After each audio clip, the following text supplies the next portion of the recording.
There's no deal until there's a deal. To this. I was very happy to hear him say if I was president, that war would have never happened. To this. It was a long trip to Alaska, but a short journey from ceasefire or else to who said anything about a ceasefire? Did Russia get the best deal in Alaska since Seward's Folly, or is there more to come? Let's get into all of it. We've got the latest from our team on the ground in Kyiv as President Volodymyr Zelensky prepares for a visit to Washington tomorrow to make his case to Trump to stay in the fight against Russia. And we've got former Senator and NATO Ambassador Kay Bailey Hutchinson to put it in perspective. We'll get the view from both sides of the aisle with Congressman Adam Smith, the ranking Democrat on the House Armed Services Committee, and Republican Congressman Jimmy Patronis of Florida. We'll also get into the latest on the Trump police takeover in D.C. The president's authority is never over. The growing fight over gerrymandering, worrisome new economic numbers, and a possible government shutdown. All that and our best in the business panel of journalists, including the great George Will. The Hill Sunday starts now.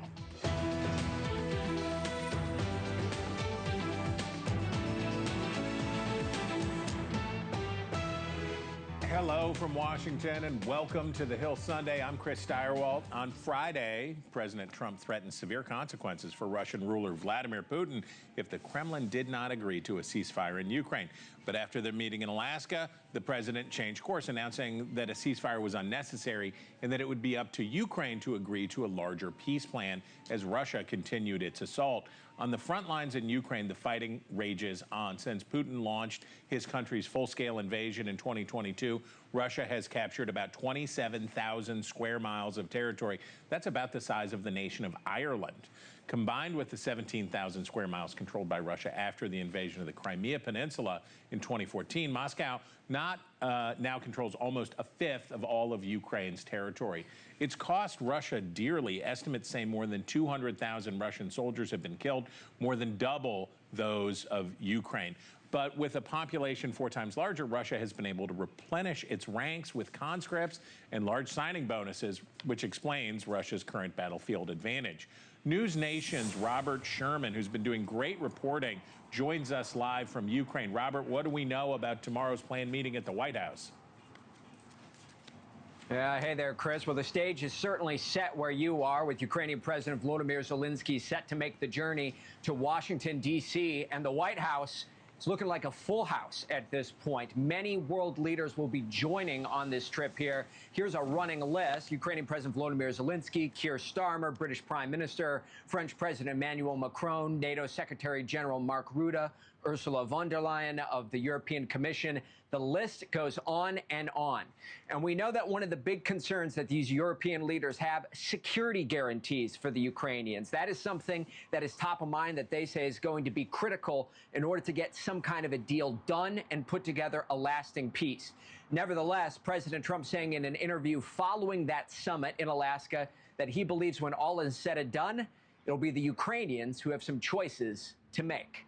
Here's the president. I think we're pretty close to a deal. Now, look, Ukraine has to agree to it. When you talk to Vladimir Zelensky, what's your advice to... make a deal.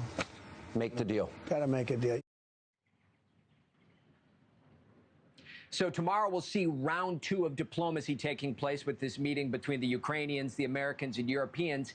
If all goes according to plan, the ultimate goal is to have a trilateral summit between the Russians, the Ukrainians, with the Americans as the moderators. The White House leaving the door open for that to possibly take hold in a matter of days. Chris? Robert Sherman keeping us posted from Kyiv. We thank you. With us now, Congressman Adam Smith of Washington.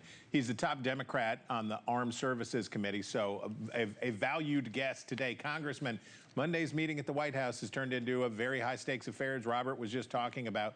What are you expecting to come out of all this? Well, expecting, I'm not sure. It's hard to tell. President Trump's bounced back and forth. What should come out of this is a strong expression of support for President Zelensky and for Ukraine, and a show of unity with Europe.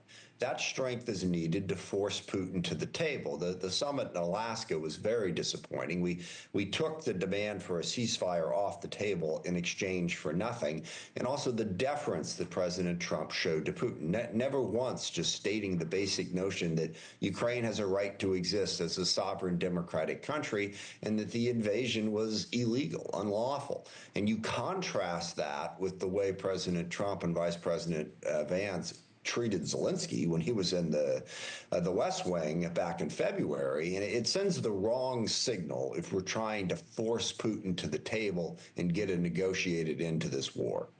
Okay, but trading territory for long-term security guarantees from NATO could strike the right balance for Ukraine, right? Sure. What kind of commitment from the West do you need to see to be supportive of this package? What kind of commitment does that represent?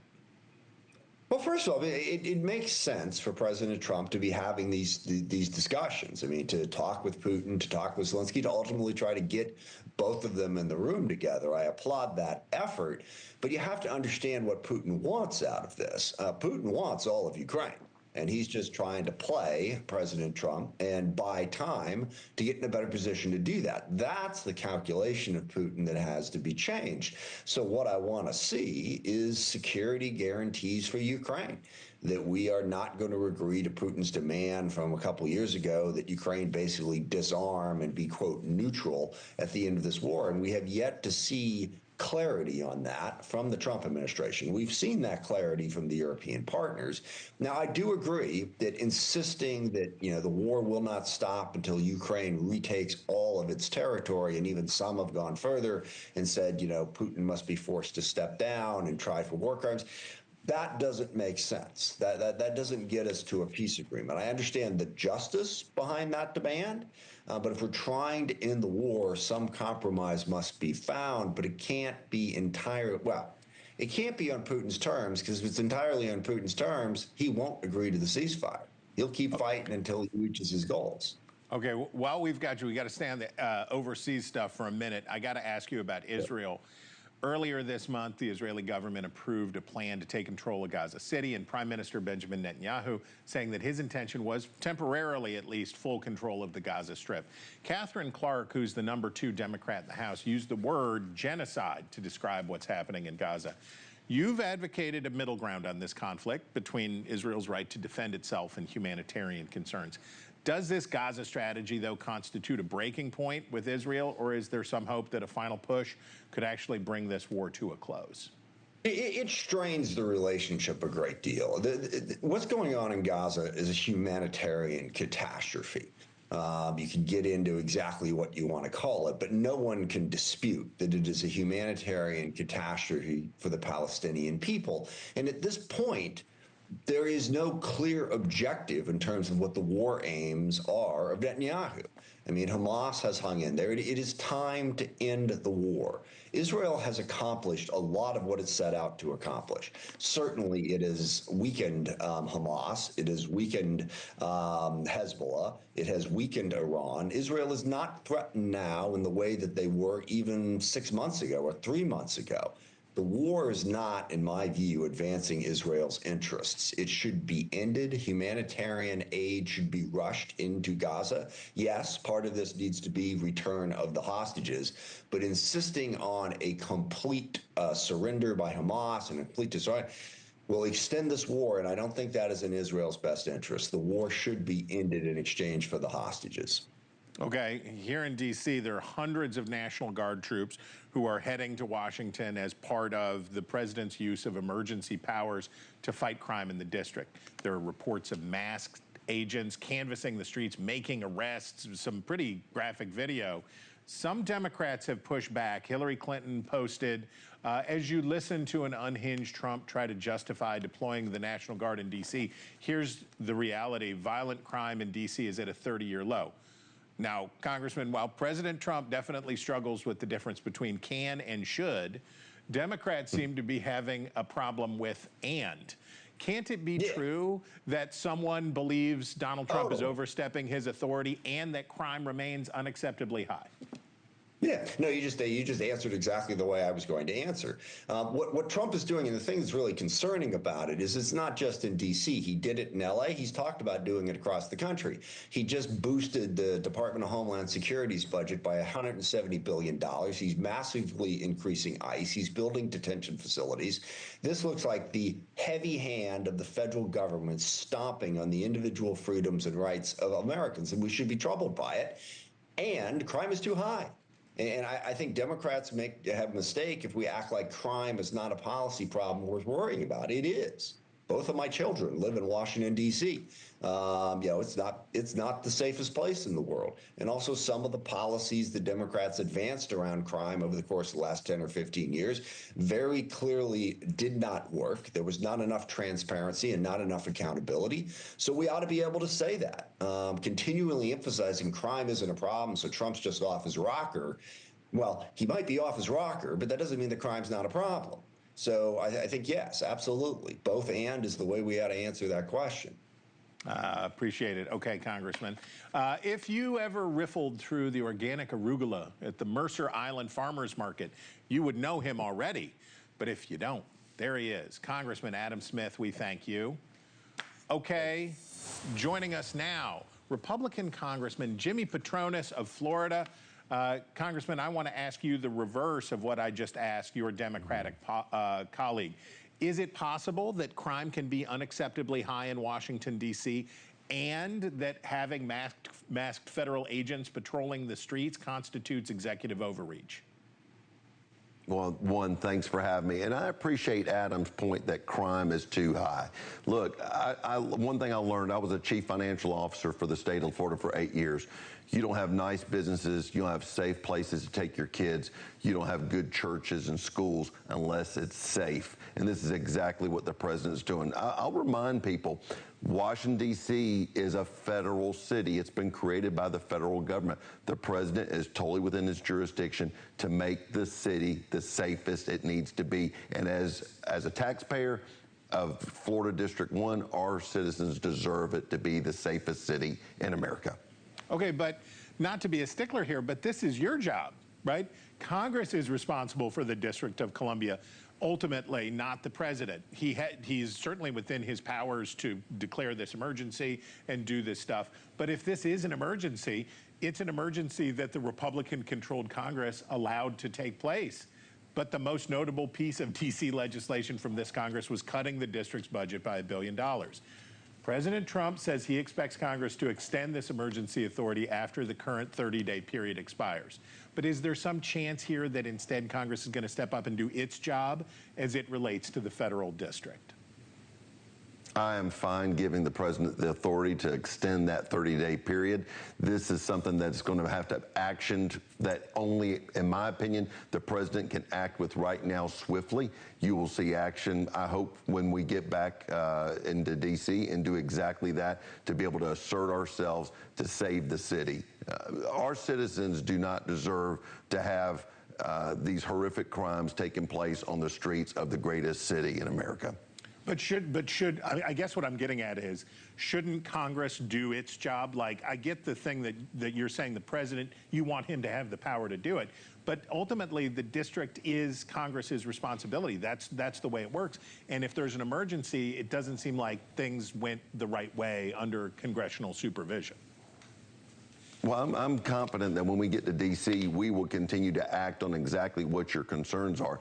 But in the meanwhile, the president is totally within his authority to do what he's doing. You don't hear any Republican members of Congress, and you just heard a Democratic one that is in a real hard way to admit it, they are supporting what the president is doing. So again, I hopefully this is not a partisan issue, but a bipartisan issue that we need to keep Washington, D.C. safe. Look, you may see Chuck Schumer fussing about it, but he's driving around in a black limousine SUV with armed guards, okay? He does not live in the same environment the working class people of Washington, D.C. do, or Adam's kids only do.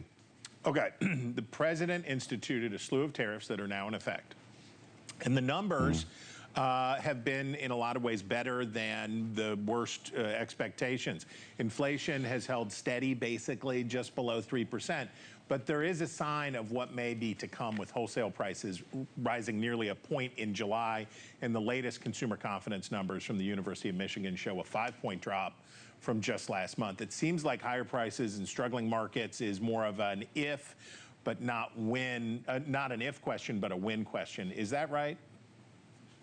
Well, this is why it's so important to lower interest rates. There's a cost of business that's taking place, as you point out, the concern of wholesale goods. If the cost of carry of dollars is less because interest rates are lower, businesses don't have the luxury of getting a fixed rate 30-year loan like a homeowner does. So this is why it's so important that the Fed react and take advantage of the tools that the big, beautiful bill did to put dollars back into the taxpayer's pocket to provide those tax cuts. But look, if you want it to be supercharged, all parties have to have all tools on deck working right now. And in my opinion, the sooner the better.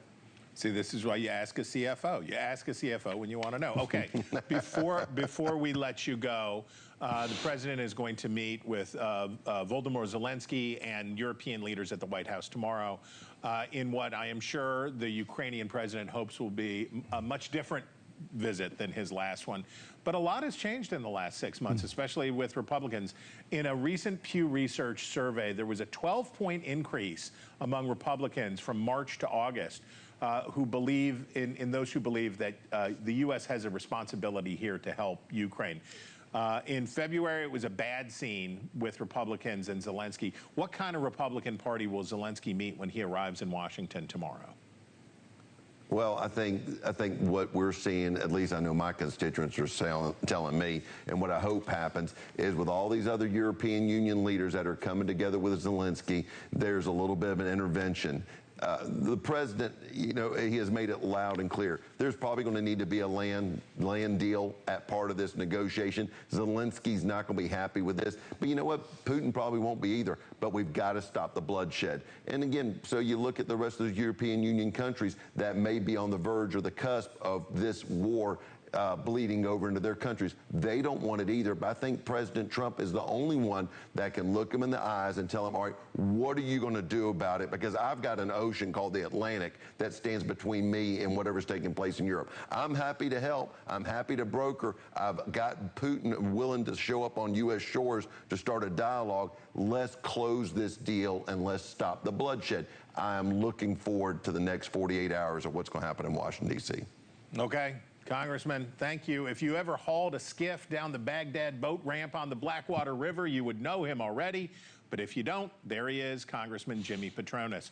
And coming up, as European leaders hurry to the White House to try to win the peace for Ukraine, what can we expect? President Trump's former ambassador to NATO, Kay Bailey Hutchinson, is with us.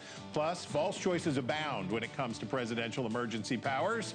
Our Best in the Business panel with the great George Will is here to make sense of it all when the Hill Sunday returns.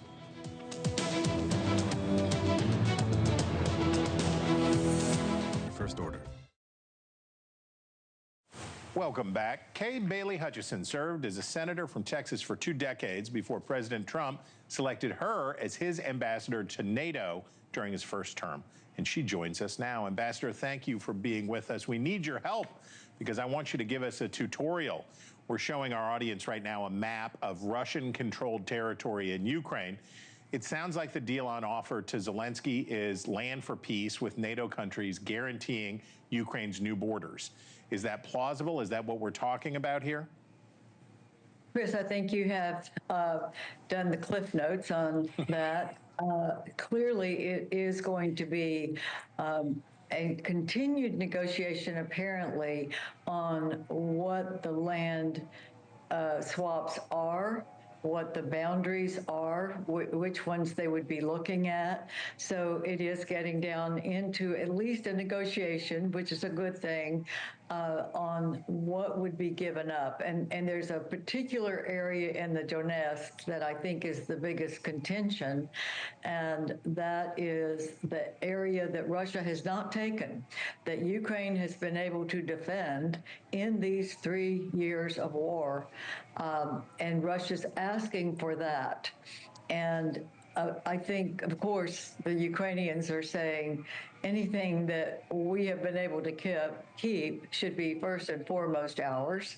And so I think that's one of the negotiating points right there where you showed on the map that little area of Donetsk, which also may be where some of those rare earth minerals are that we have an agreement with Ukraine to produce. Okay, before the summit in Alaska, it seemed like President Trump and our NATO allies were very much aligned. A ceasefire is a condition of new talks with deeper sanctions for Russia if Putin failed to comply.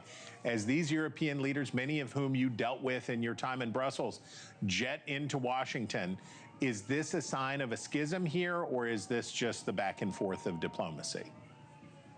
Well, I think the fact that the president has included the European leaders is very good because, first of all, security that is with the European allies is going to be part of this negotiation. So having them at the table, I think, is very good. And also, they deserve to have input. This is their borders. And of course, NATO is part of all of this negotiation, but I think that it is going to be really important to have the Europeans understand what is at stake and to have an agreement with the Europeans, with us, with what we will do, with what they will do, and then most assuredly, Ukraine has to have the final say. Okay, the conventional wisdom here in Washington, and you know conventional wisdom can be a problem in Washington, is that time is on Russia's side. But we are maybe finally starting to see the kind of economic contraction there that sanctions had previously failed to deliver, especially on oil revenue. Does Moscow have enough money to keep fighting in Ukraine at this current pace? Chris, I think their economy is in shambles. And I think that it is so important for us to start using this leverage. It's outrageous, and it shows what Putin is, the thug that he would kill people, send missiles when there is a peace agreement that he has participated in going on. It is against every norm of behavior of a civilized country.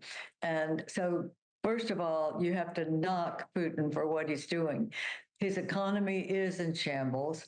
And I think one of the things that we should be holding out is that the Russians should pay for all this damage.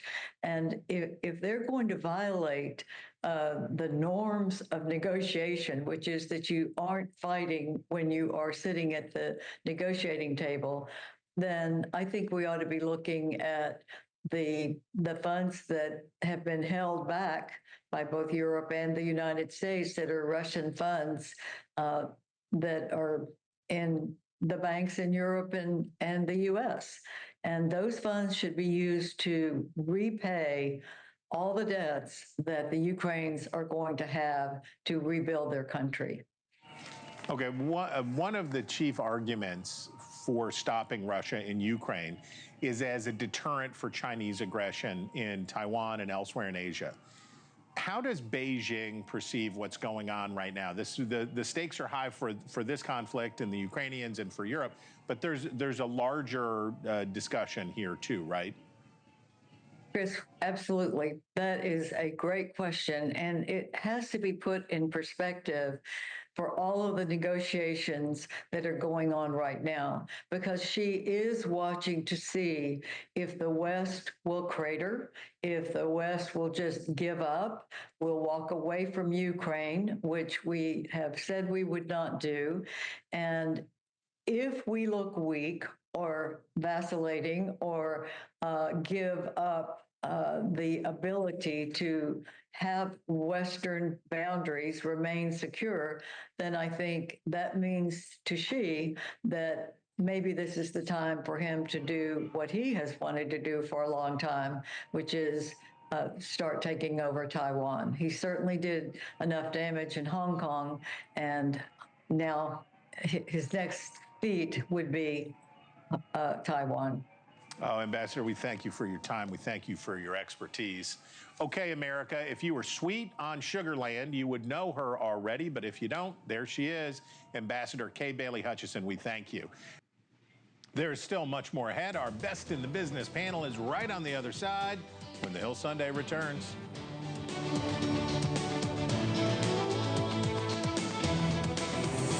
.com.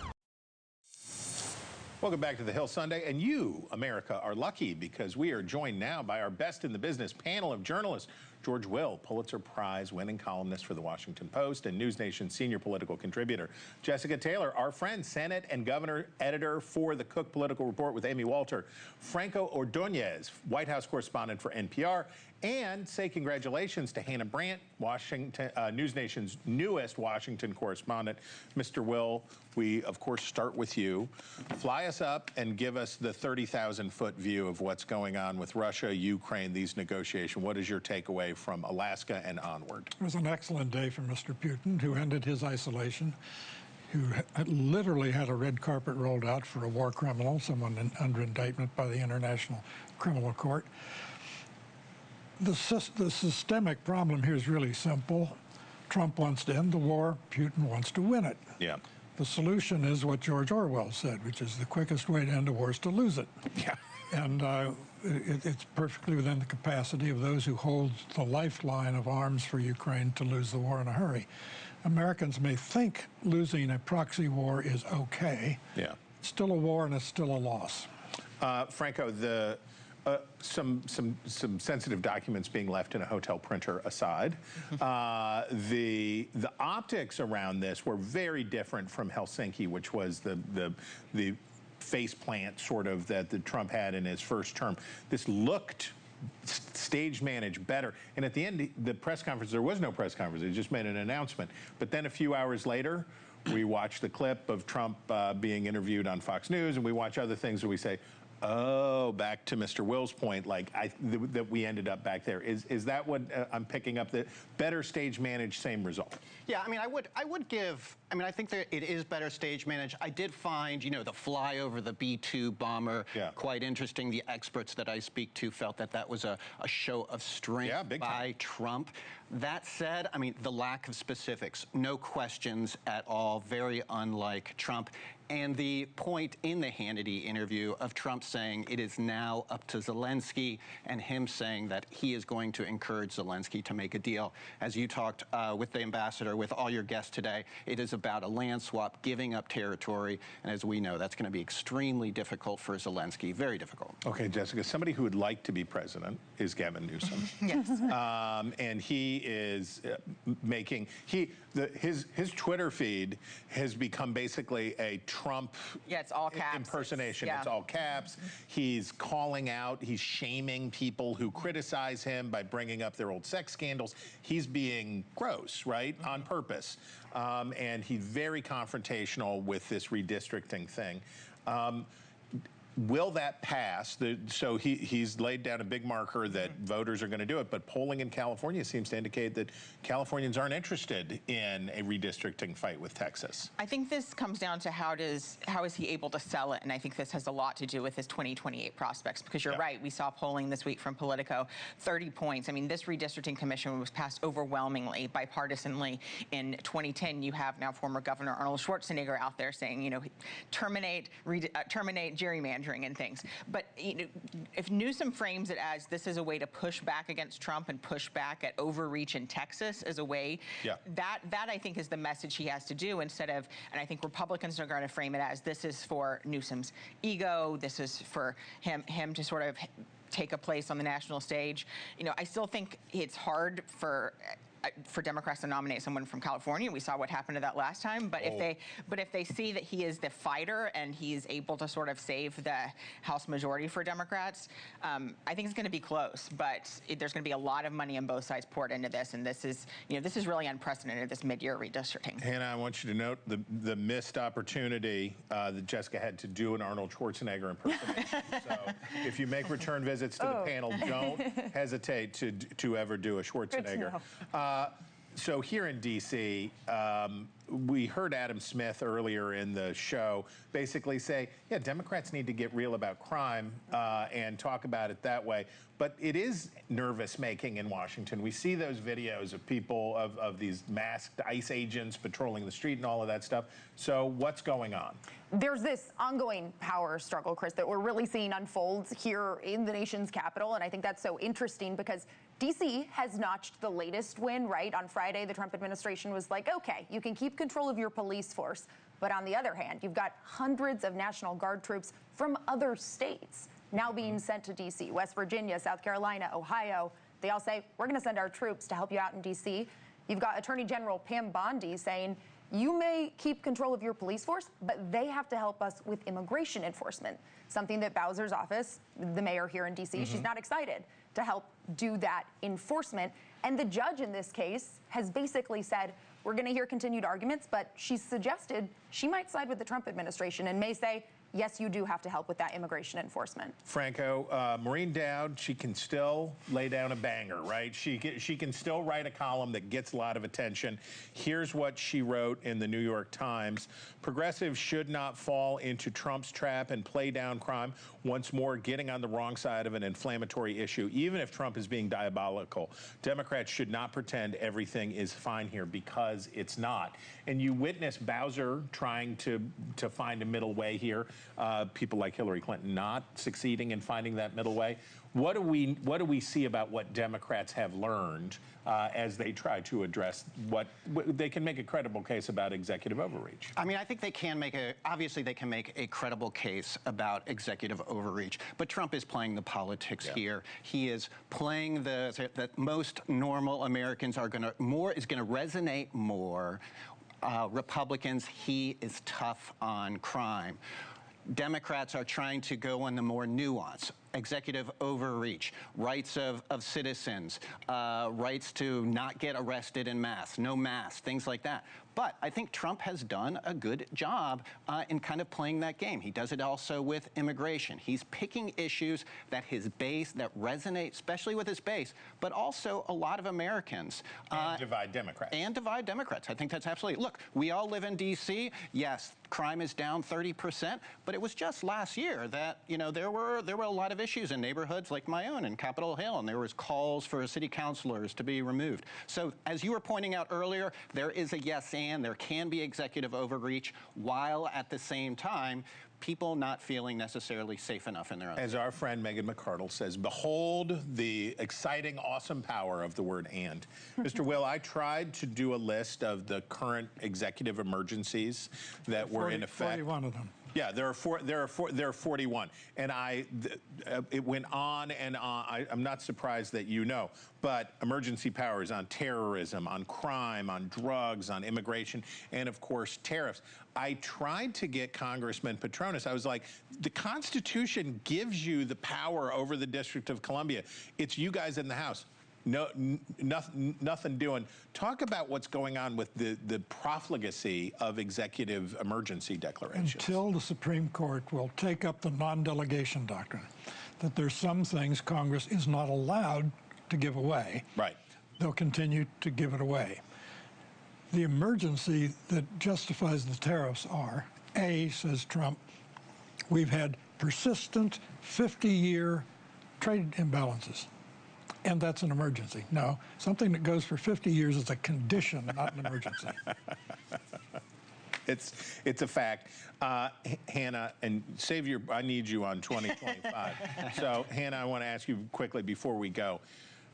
Is there any chance that Trump loses this when he comes back, when Congress comes back and he wants his extension of emergency powers, or is this? I mean, I think the point about the courts is a good one, because the thing about the courts is it takes time, and the Trump administration knows that. So they're claiming these emergency powers, knowing that, you know, if Congress doesn't jump in and get involved, then it's only the courts that could stop them. And until then, they've got the time and kind of the leverage to do what they want. George Will for Supreme Court. Just saying, just putting it out there. Okay, coming up, while the red team and the blue team fight over the 2026 map, Jessica's here. Don't forget, we're just about 11 weeks away from some pretty big elections this year.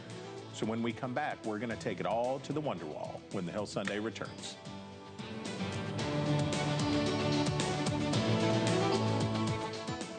Every weeknight on NewsNation, Blake Berman brings you the biggest stories from the top newsmakers in Washington. Are we looking at a new nation's capital? I certainly think there's problems in both, but why pick D.C. to start with? How does Trump process all this? I think he sees it for what it is. It's performance theater. NewsNation's The Hill, weeknights at 6, 5 Central. News for all Americans. Thanks. Hi there. There's been just scads of coverage of New York's mayoral election since the big upset in June's Democratic primary. And baby, it's got it all. Telegenic socialist Zoran Mamdani, who disrupted former Governor Andrew Cuomo's comeback bid. It's got ideological polarization, allegations of anti-Semitism, personal attacks, and the always wild incumbent Eric Adams, and a guy with signature headwear. But 79 days to go.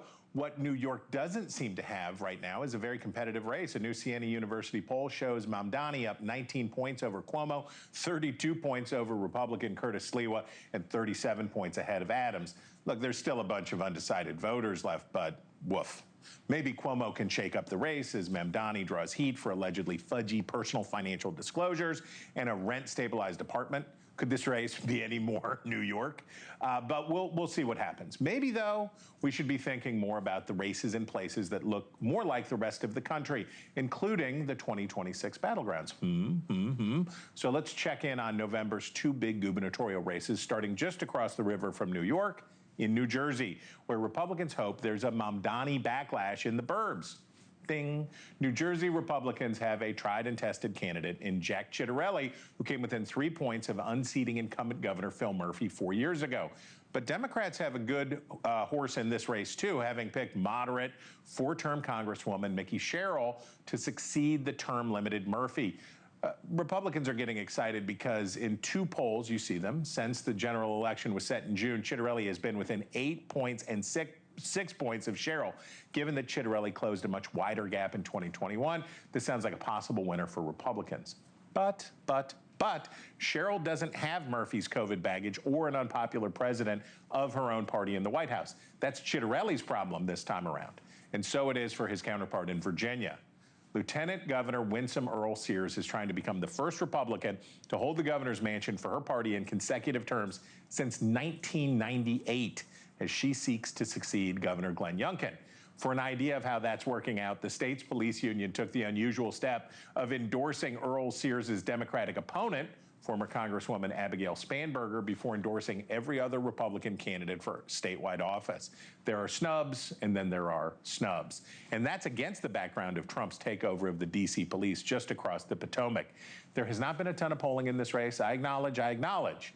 But the little that we have shows Spanberger, who enjoys a massive fundraising advantage, in something of a boat race. She's up 14 points in one poll with an electorate that has a pretty favorable view of Youngkin and a pretty poor view of Trump.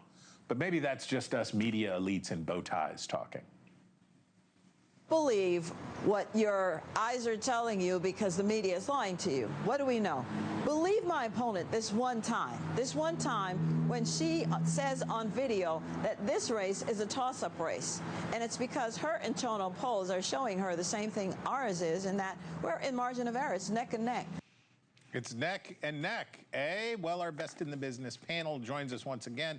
And Jessica, you're going to have, I'm so glad you're here because I am working through, as we're less than 12 weeks away from Election Day, you're going to help me work through my feelings about wanting to have numbers to look at again.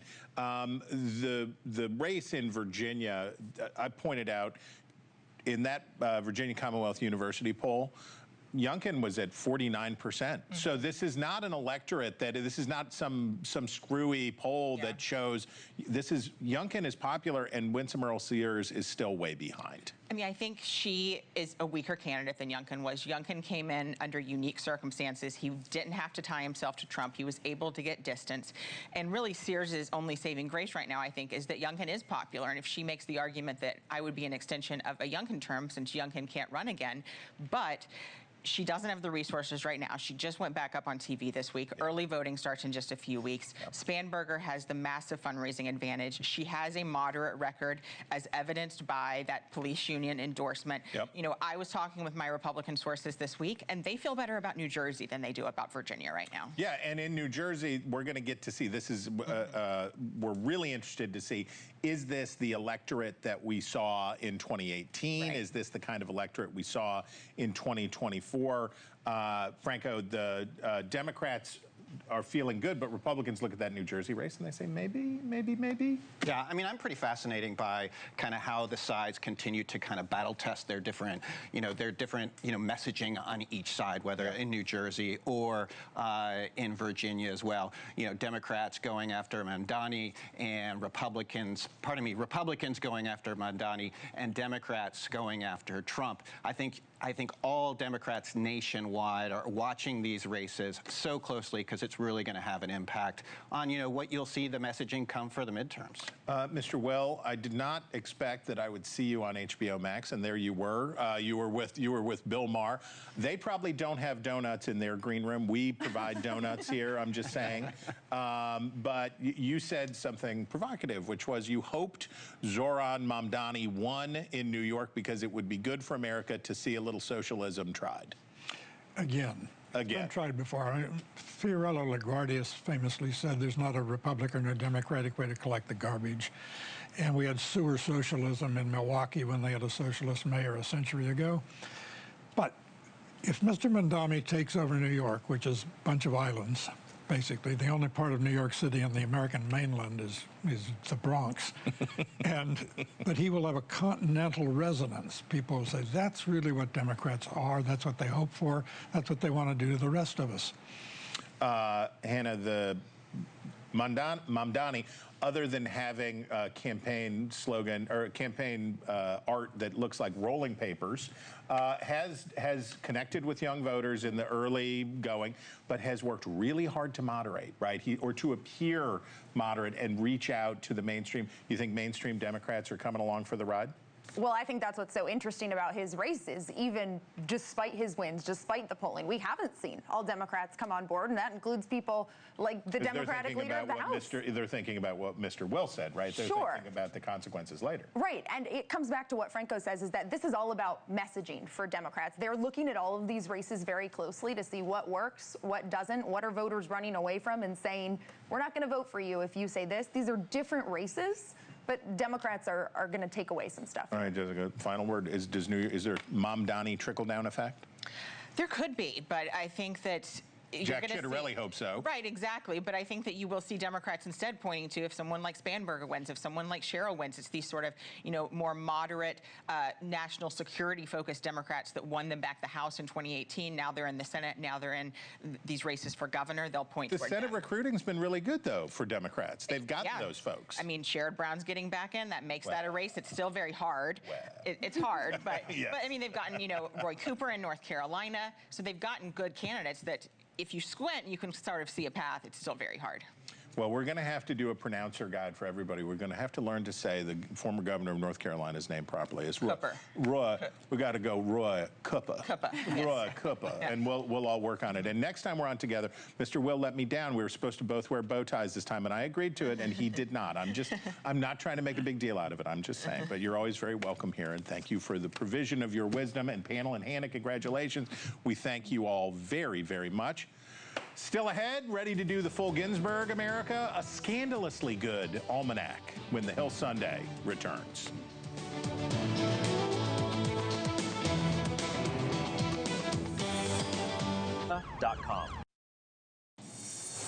Welcome back. This is your almanac for today, August 17th, 2025. On this day in 1998, President Bill Clinton admitted that he had lied to the nation about his affair with White House intern Monica Lewinsky. The scandal had consumed Clinton's White House for months, and the fallout of his admission was quick. The House impeached Clinton just 4 months later, making him only the second president to stand trial. While he was acquitted, Clinton was not the first Southern Democrat with a presidency disrupted by a sex scandal. War hero and populist firebrand Andrew Jackson came to Washington to battle entrenched interests, but found a different kind of adversary inside his own cabinet with the petticoat affair. The scandal centered on Jackson's Secretary of War, John Eaton, and his wife, Peggy, who many believed had an illicit affair before the death of Peggy's first husband. The rumors were so loud that Peggy was ostracized by the wives of other cabinet members, known as the Petticoats. It became a national obsession and drew the wrath of the president himself, whose late wife had been subject to similar rumors about her first marriage. Jackson ended up pushing out nearly every cabinet member aligned against the Eatons, a move which exacerbated Jackson's feud with his own vice president, John Calhoun. So you couldn't really say that the Petticoat affair is what led to Calhoun's departure. You could say that the salacious scandal certainly played a part in the elevation of a new vice president and future president, Martin Van Buren. So whatever you're coming clean about this week, we hope you know what the meaning of the word is. Until next time.